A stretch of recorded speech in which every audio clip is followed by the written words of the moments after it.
My father was murdered when I was a baby. And so for so many years, I didn't have a father figure.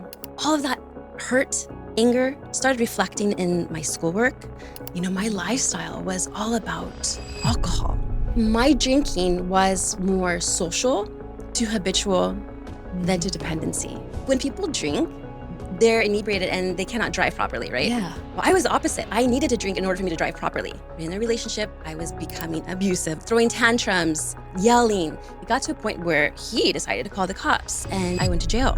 I felt like, I can't do this. I don't want to live like this anymore. So I surrendered fully to God. I said, please, God, help me. I cannot live like this anymore. The doctor there, she looked at me sternly and she said, if you don't quit drinking, you are going to die.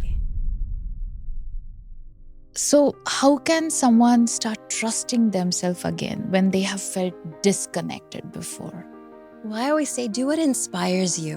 What excites you the most? Do that. And do it with integrity. How do you hold compassion and boundaries for yourself and for others? So the power of no. Welcome to Inward Strides with Savni, where we turn pain into purpose, stories into healing. Today, I am joined by the guest who speaks from the heart. She's Gina Kunaden. She's a TEDx speaker, a writer, and a guide for self-love, compassion, and so much more. I am deeply moved by her message. If you feel like you have been very tough with yourself, then this conversation will help you let go of that emotion. I'm sure about that. So stay tuned with us. Welcome, Gina. I'm so grateful to have you today. What are you grateful for today? I'm grateful to be speaking with you and just being here. Thank you so much for having me, Swani. No worries. I'm truly grateful and I love your energy. And so I want to know, who was Gina? So, how was your life before, let's say, when you decided to change yourself for the better? It's a beautiful question. So let me just start off in saying that my father was murdered when I was a baby. And so for so many years, I didn't have a father figure. And it wasn't until I was 5 years old, my mom saw me drawing a photo of me, myself, my mother, and of course, a father figure. So she saw that I longed for some type of companion with a father. So she wound up dating when I was about maybe 6 years old. Now, he was a nice man, but he didn't have the best intentions. What he did to me, he pretty much stole my childhood. He molested me from the ages of 6 to 12 years old. During that time, I kept it all quiet, kept it all within. I didn't want anyone knowing what happened because then I thought I will be in trouble. Then what happened is all of that hurt, anger started reflecting in my schoolwork. I started developing a nervous stomach, went to the doctor. They said, oh, you have IBS. Well, what's the cause of the IBS, which is irritable bowel syndrome, for those who don't know? And I started becoming a people pleaser in school, doing what everyone told me what to do, how to dress, how to talk, how to just do anything. And then in high school, I got into a relationship. I was 15 years old. And then I thought, all right, I'm my first love, puppy love. Well, he was abusive. I had bruises on my arms. He was very controlling, manipulating, and also very aggressive and wouldn't even let me go to classes sometimes. He would throw me over his shoulder, prevent me from seeing my friends. He would just do everything possible to control me. It got to a point where my mom said, enough is enough. I'm going to go ahead and file a restraining order. And so she did. Well, that ruined my whole high school experience because he was the class jock and I was just an ordinary girl. So everyone would tease me at the hallway, saying, boo, Gina, because I apparently ruined his reputation by having a restraining order. But that wasn't the case. It was my reputation that was ruined.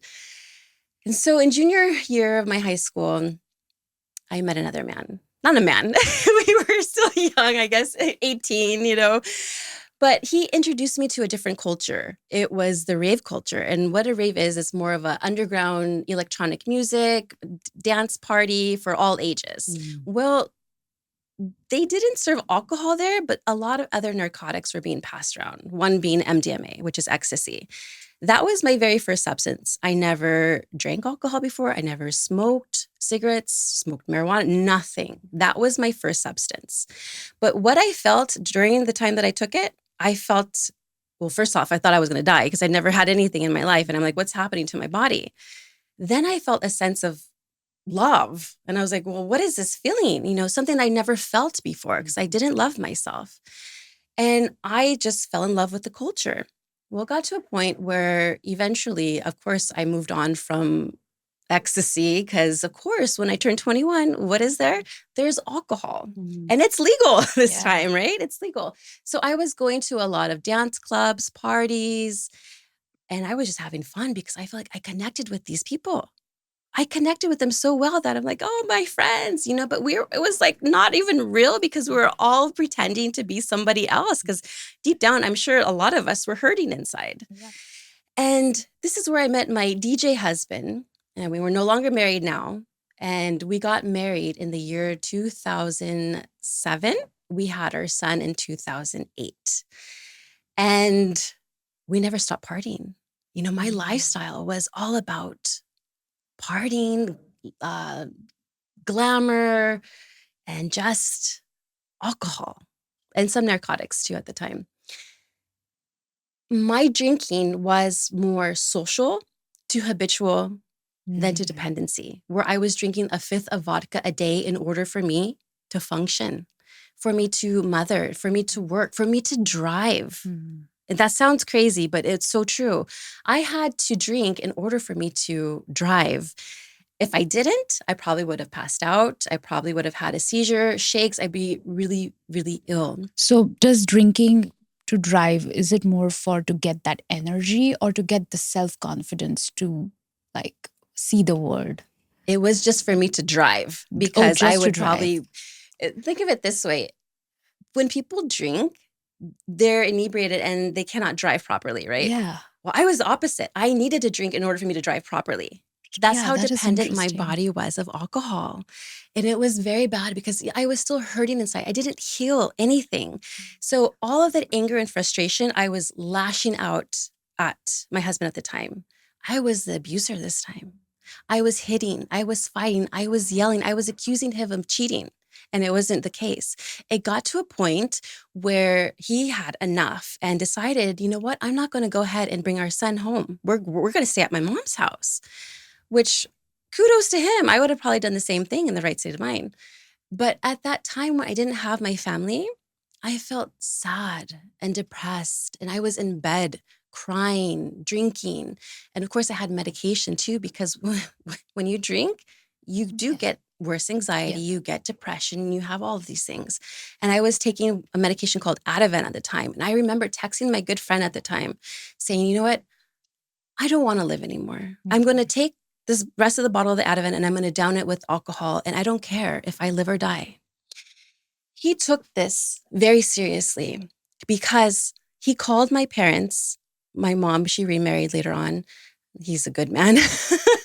And he said to her, something's going on over there. You may want to call 911 because this is what she told me. And what I remember was I was a little fuzzy-headed. Is the ambulance coming, getting me and taking me to the hospital.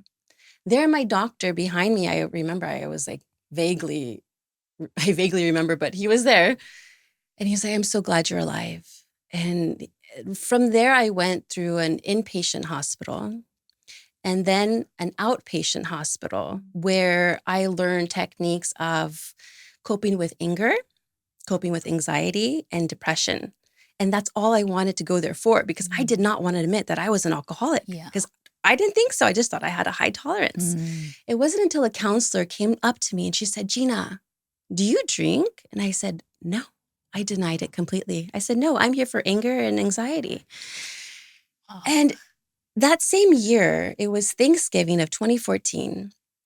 my mom said, we're going to go to your brother's house for Thanksgiving. And I had been partying the night before, and I was definitely still feeling the alcohol in my system, but I didn't bring alcohol with me. Normally, I would bring alcohol and keep it in my bag. It would be in a water bottle mixed with Coca-Cola or something, so people wouldn't really know what's inside that bottle. And my mom picked me up. We went to my brother's house, and I started feeling very ill. I started shaking. I started feeling nauseous. And I was like, Mom, please, I need to drink in order for me to feel better. She's like, no way. I'm not giving you anything. She didn't know the severity of my alcohol at the time. I said, you don't understand. I may have a seizure and pass out. I'm not sure. And then bless her heart, she comes back and gives me 4 ounces of red wine. And here I'm drinking a fifth of vodka a day. I said, no, Mom, I need more than that. And this is where she knew I had a problem. And this is finally, this is the first time I admitted I had a problem. I said, you know what? I'm an alcoholic. So the next month, I checked myself into rehab, drove myself there, and the month was great. I had so many great connections. I met the counselors that were incredible. I met incredible people that I still actually am pretty close to this day. But what happened after those 30 days? What did I do? I went to the casino just 20 minutes and I'm like, I want to have fun. And I started drinking again. So I relapsed, thinking, I got this. If I can do this for 30 days, I got this. So I have a question. So what happened in that 30 days though? Like when you were at the rehab, was that were there any moments where you felt like, okay, I have an addiction? Like, of course, now you have admitted that, oh, you had an addiction and now you need to drink. But then what was your experience for those 30 days? Oh my goodness. So I felt a sense of relief because I connected with so many people there. I felt like we got each other. So I kind of shared my story with them. We had group meetings together. We had tissue paper going around. We were crying together. We were praying together. We did yoga together. We were eating together. And you know what was so much fun is that we were able to play games. Like, I think it was Pictionary. Oh my goodness, that was so much fun. And then one of the counselors says, you see, you guys, you all are having fun without any alcohol. And we were. So it was a lot of therapy work because I did have a doctor check on us. There was also counselors there. And I just felt like it was easy though. It was easy, but it's because I had a connection. And the opposite of addiction is connection. And it's so important to be connected to individuals, especially if you're going through the same stuff and you have the same end goal in mind. And that's what happened. But for some reason, afterwards, I thought I got this, but I didn't. But then you said you went to casino. So how was that? Like, why would you go to casino? Did you had to drink, or it was just for the fun? It was just for fun. So remember I told you that my husband and I, we split, right? Yeah. So I was seeing another guy. It was a college friend that we used to always party with and have fun with, but he was with me throughout the process of rehab. He would visit me, and I kind of convinced him to take me to the casino. Like, hey, let's go have fun, because that's what we were doing before I went to rehab. We were going out still. And that's what we did. I had so much fun that I wound up drinking. And yep, that's another relapse there. And it got worse. So let me tell you afterward what happened. So with that friend, we got even closer and I actually got pregnant. So when I got pregnant, I'm like, okay, this will be a time for me not to then drink. And I was living with my sister at the time because I had moved out of my home. And I was living there. And throughout the whole pregnancy, I didn't have any desire to drink. It was so interesting. No desire. Yeah. Maybe a couple of thoughts here and there came in my head, but I had no desire really. And after my son was born, the father and I decided, you know what, let's try to make it work. Let's try to live together.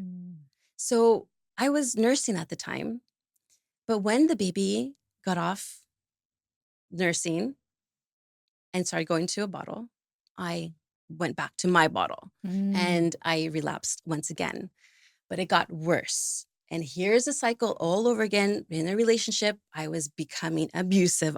All the same patterns, hitting, throwing tantrums, yelling. It got to a point where he decided to call the cops and I went to jail.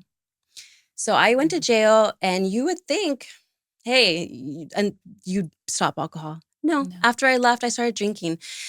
It got to a point where I had enough. Like I remember I was in my car in a familiar liquor store, and I was just crying, crying, crying. And I felt like, I can't do this. I don't want to live like this anymore. So I surrendered fully to God. I said, please, God, help me. I cannot live like this anymore. It was about 2 weeks later that I became very ill. And I had severe pain in my abdomen, all through the back of my back here in the front. And I couldn't keep anything down. I was just vomiting constantly. And it was just a horrific experience. I said, what happened? God, are you mad at me? What's going on? And so I wound up being hospitalized for a week because I had pancreatitis. The doctor there, she looked at me sternly and she said, if you don't quit drinking, you are going to die. And that hit home, because then I thought about my children and I said, oh my gosh, what would it be like for my children not to grow up with their mother? And that hurt. Like that Really? really, really hurt me. And so and I'm like, you know what? I'm here at the hospital for a reason. I am here because I need to do some reflection and I need to have a connection to my higher power.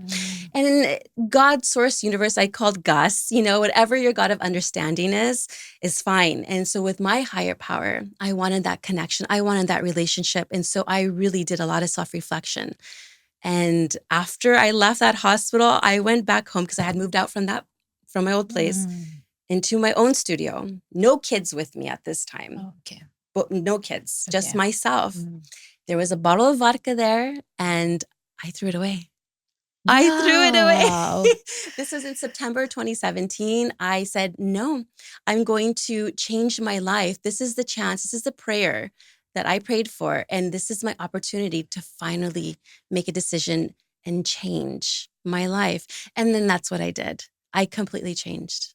Were you always a believer into surrender or higher power, or that moment is when it actually happened?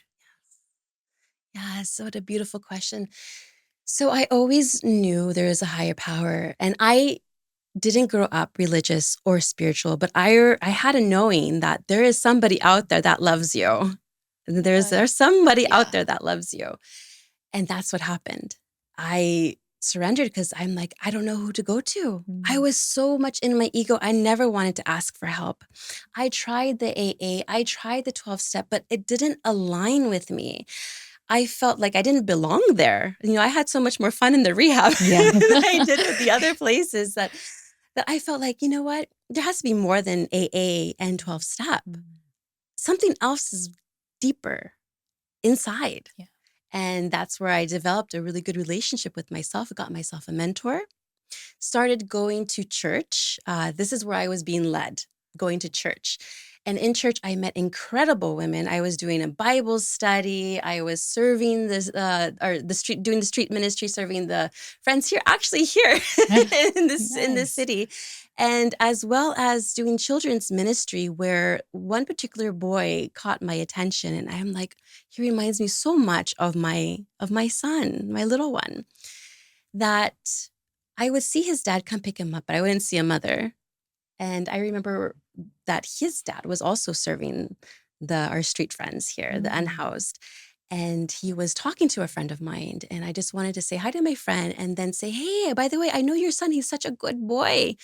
And he said, oh, you know my son? I said, yes, he's a good boy. And I have a pleasure of having him in my class. He participates so well. And yeah, so from there, he actually wound up added me on Facebook a week later. And then a week after that, he messaged me on Facebook and said, hey, I noticed that both of our children are around the same age, the younger one.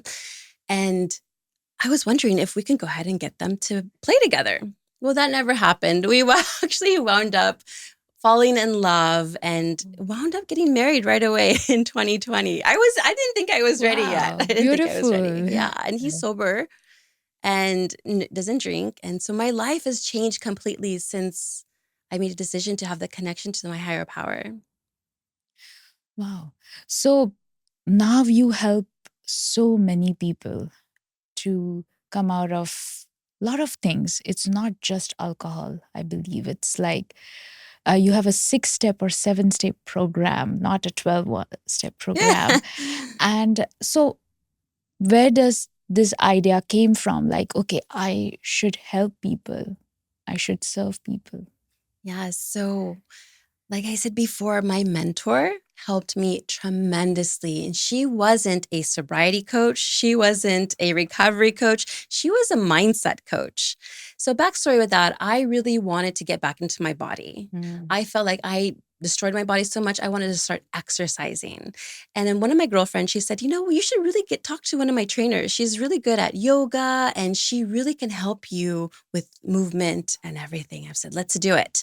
Got in contact with her, but she had just put out a mentorship program for women. Oh, wow. And so I jumped on it and she was so encouraging. She helped me get rid of my limiting beliefs. She helped me build confidence. She helped me in every way that I didn't know a lot of answers to. She answered them for me. And I felt so blessed having her in my life because I feel like she helped me. She didn't change me. I changed myself, but I was following the steps that she Mm. gave me Gave and she you. guided me. Yeah. And that was an incredible journey. And so I got back into my body. I had my mentor, and she would always text me, Gina, keep shining, keep shining. And so that always resonated with me, keep shining. And I really developed a wonderful relationship with myself. It's that intuition, that inner knowing, that some people couldn't even call it the Holy Spirit. It's your inner GPS, the one that guides you constantly, not the one with the loud voice, but the one that's gentle with you, that loves you, that compassion. So I built a wonderful connection with her, and she's my cheerleader. We have a good Yay. connection. Nice. I call her my higher consciousness, and she helps and guides me along the way. And it's a beautiful thing because that's where the SHINE acronym came from, my transformation SHINE process. Yes. SHINE is sobriety, Mm. healing, inspiration, nurturing, and empowerment. Wow, that's a beautiful meaning. I didn't know that. Yes, yes. Wow. So in this process now how many years it has been like you're helping people? So about over 2 years now. Yes, I'm Ooh, new, but I feel like so much has happened. So in such little congratulations to time. you. Thank It's a you. 2 years. Amazing. You're doing great things. Yes. I actually took a poll in my internal group, and this question is coming from there. So thank you to everyone who shared this question. So the people had the overwhelming aspect, like people like first of all, there's so much information available right now, and there are so many things happening. Because of that, the feeling of overwhelming, like Mm. either it will be emotions or relationship, money is a big factor where people feel very overwhelmed. Either they are not getting it, or either they have too much and they don't know where to exactly invest, or there's like the aspect of overwhelm. And as you have gone through that feeling as well at some point, like maybe not getting enough love, but then overwhelm on yourself, like with the emotions. So how does the self love comes with when there's a feeling of overwhelm? Yes, it's a beautiful question. Well, everyone goes through overwhelm. Yeah, Like you said, with money, that's like with their weight loss journey, through their work, everything. everything. And Yeah. mine was with sobriety, trying to become sober and stay sober. Yes. I really had to practice self love because I didn't love myself as a little girl, because I always felt shame and I felt I would be judged because of what happened to me. I treated myself horribly. I would call myself names like, oh, Gina, you're so stupid. Why did you do it that way? The Mm. way we speak to ourselves really, really matters. So the first thing I did was I started changing the way I spoke to myself Mm. because I had to learn that, Gina, you're the higher power, God, Gus, does not make mistakes. Everyone is special and uniquely designed. And we are so loved that love starts within. When we start talking to ourselves differently by saying, I am worthy. It's okay to feel this way. I am so loved. Things change. Like, even you may not feel it at first, and that's normal. Trust me, it was awkward for me in the beginning because I didn't believe it.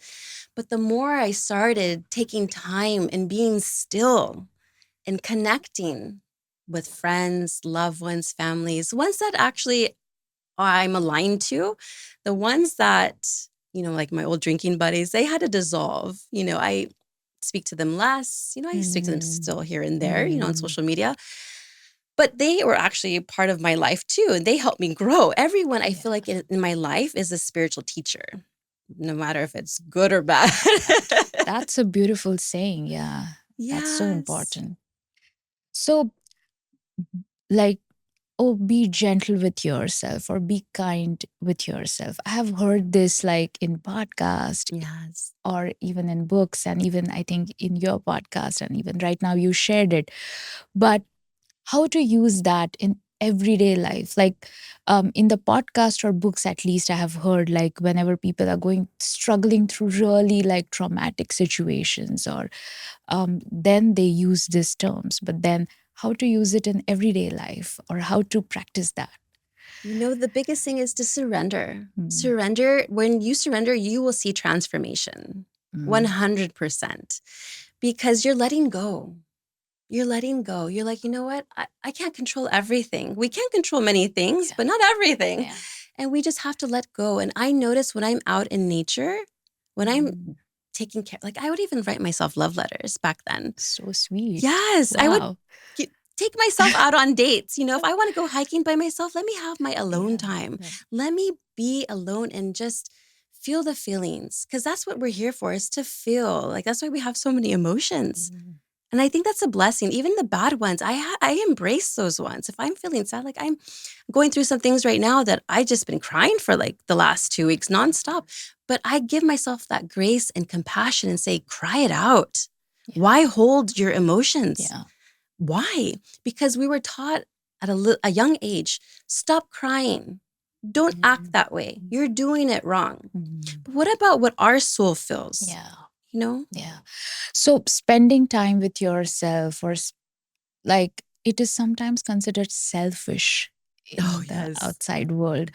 So how can people navigate with if the people around them are saying them this kind of things, and still they have to like spend time with themselves and show that love for one? What's your message out there, like how people should navigate through this situation? Yeah, when people are saying, "Oh, you shouldn't do that," those are the people that maybe you shouldn't be hanging around with anymore. It's beautiful. You Yeah. want to hang around with people that inspire you, that motivate you, that encourage you, that are saying, "Good Yeah. job. You're doing awesome." And that's why I'm so happy to be amongst many women that I feel like I'm allied to. I get encouraged by them. I get inspired by Mm, them. And I want to be like them. You want to be like them. They say if you are in a room and you're the smartest one, you're probably in the wrong room unless you're the teacher or mentor in there. You want to be with people who are, they have it, they got it, yeah. and they're willing to help you. Yeah. You become average of people you hang out with. Yes. So, saying about the old patterns, when they come up, I'm sure like I have a old pattern. For example, I know I have the confidence, I can do well, but then that one like that one thought of self doubt definitely sometimes comes in. So, in that way, does any of your old patterns come back about, let's say, anger or anything which you had before? Has that come back, and how you have approached it this time? Yes, it's a beautiful question because I'm going to tell you. Remember earlier, I was mentioning to you that I was going through some stuff last year. Well, I had a miscarriage in April and it devastated me. And I didn't think it would hurt so bad, but it really, really hurt. So navigating that was challenging. And I told myself, it's okay to just let yourself be. But the thing is, it's interesting. I never once thought about going to the bottle. I never once thought I wanted to numb myself. I thought to myself, let me feel what I need to feel because I need to feel. And I let myself go through whatever I needed to go through and process the way I needed to process. And I came out of it. And this year, I'm just like so Wow. excited for my health transformation. I'm focusing more on movement. That's a non-negotiable now because I stopped moving. Like I was just stuck on my office and doing my work on the computer constantly. I didn't give myself time to move. And so I started really changed my eating and really started focusing on my health again. Because when I got sad that year, weight gain came, back pain came, Mm. all of the pain came. And this year I'm just like, no, I'm going to change. So that's what I did is you really have to make a decision. More power to you. Thank you.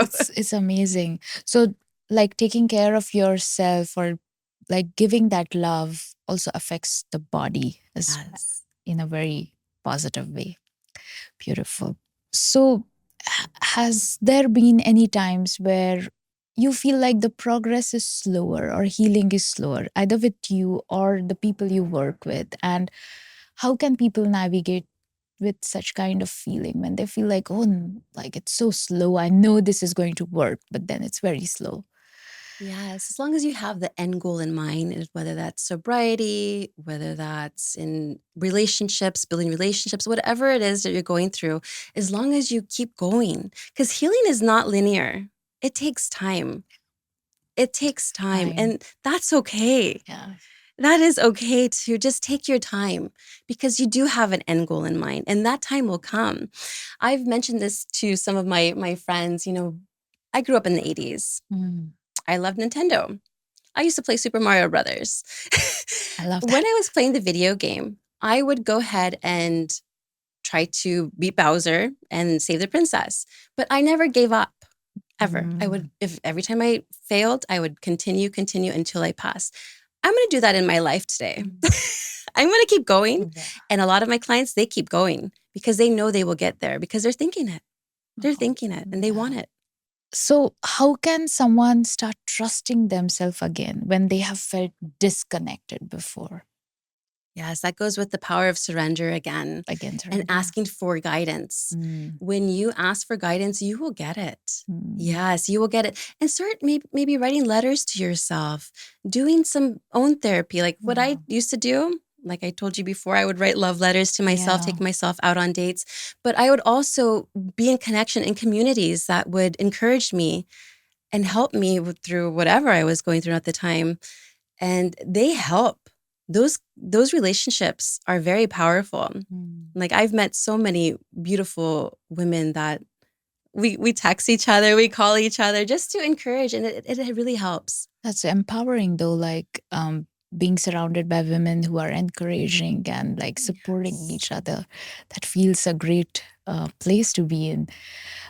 So some people might have this feeling like, is there any process to surrender? Like those who get it, those who believe in the higher power, for them, it might be a little bit simpler to surrender.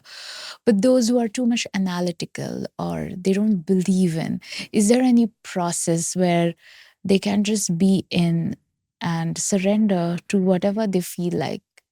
Well, I always say, do what inspires you. Mm, What excites you the most? Do that, and do it with integrity, without any attachments to outcomes. I'd say. mm, Because when you're doing things that excite you, this is what fuels your soul. This is what feeds it. This is what keeps you going, mm, is when you do something exciting. So it could be a sport, it could be writing, it could be exercise, it could be bowling, whatever lights you yeah. up. We're all uniquely designed and we all have these beautiful characteristics that we can just do whatever really what we want. Yeah. Really, no conditions. So, like in your program, what is your goal? Or maybe goal is not a right word, but what you want to do next with respect to serving people, bringing them out of whatever they are going through? Right now, I'm in the process of writing a book. That's Yes, I'm exciting. in a process because everyone asks me, "What's next, Gina? You've done this, you've done that." You know, it's limitless. Life is limitless. You can just do anything you want as long as you put your mind to it and you have the heart and you have it with integrity. You can do anything you want. And right now, it's a book. It's going to be about my shine process and steps you can take if, Mhm. of course, the AA didn't work out or the 12 steps. There's alternate means to healing. You don't need Mhm. to do that because it didn't work for me. And just a little bit about my story and how it can also help somebody else who Yeah. is going through the same thing. Yeah. Wow. Okay, I'm excited for Yeah. your book. This is something I had a question when I was going through, when I was reading about you or when I saw your podcast. How do you hold compassion and boundaries for yourself and for others? Oh, yes. Oh, I love this question. Boundaries. Because remember, I told you I was the people pleaser. Yeah, I yeah. would be like, yes, ma'am, Yeah. yes, sir, to everybody. Mm. But I wasn't being fulfilled. Everyone was also being fulfilled because they had my help, but I wasn't helping myself. So the power of no. And it's okay to say no. I noticed when I said no to things, there was a yes to something else that aligned to me.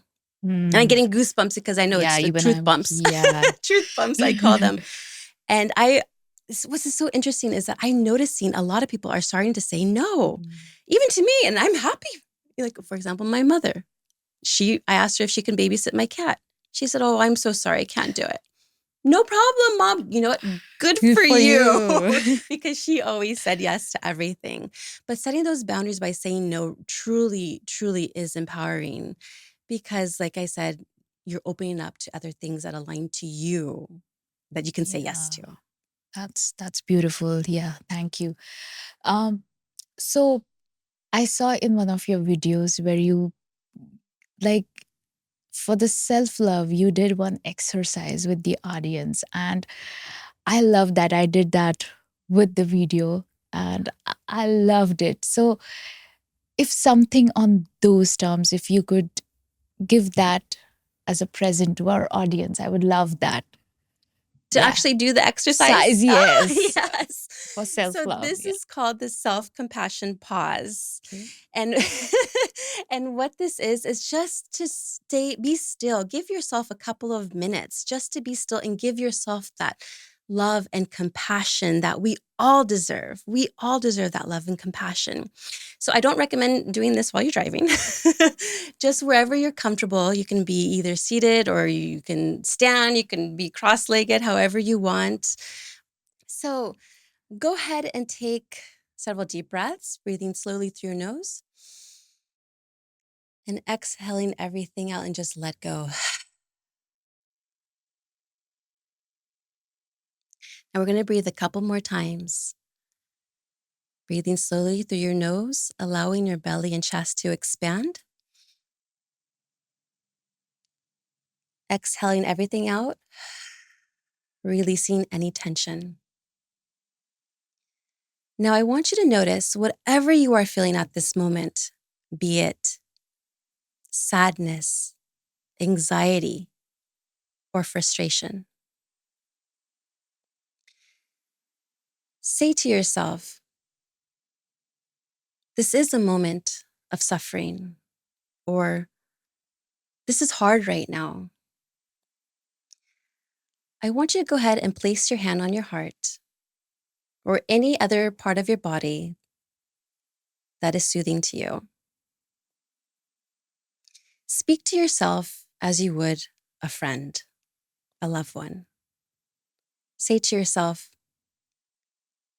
it's okay to feel this way. I give myself permission to feel. I am worthy of kindness. Now, imagine warmth or a soft light emanating through your body, filling yourself with kindness and compassion.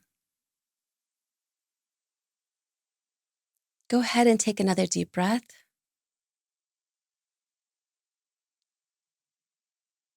and let go. Say to yourself, I am so worthy of love. I am worth it. I am more than enough. I love myself. I really, really love myself. And try to carry this compassion and love with you as you continue your day. Okay. Wow, I loved it. Thank you so much for doing this. It is, what's beautiful is that it's very quick, Yeah. but very effective. Yes. Yeah, I loved it. So, any last message you would like to give to our audience as we are at the end of our conversation? Beautiful conversation. Um, anyone with, maybe I'll just navigate for the audience, like anyone who is feeling overwhelmed or not feeling enough. I'm sure this self reflection or the self love meditation would have helped them. But then, any message you would like to give? Yes, everyone deserves a transformation. Whether you're in a sobriety journey or not, everyone deserves a transformation because you are so worthy and you're more than enough, that the world definitely needs your shine. Beautiful. Thank you so much. And thank you for everything we have done today. I'm truly grateful. So, if this episode resonated with you, just be with it and be gentle with yourself today. Give that love that you deserve. And healing is not a goal, it's a process, everyday process that you have to just flow with it and enjoy whatever comes to your way. Until next time, thank you. And keep watching Inward Strides with Savni.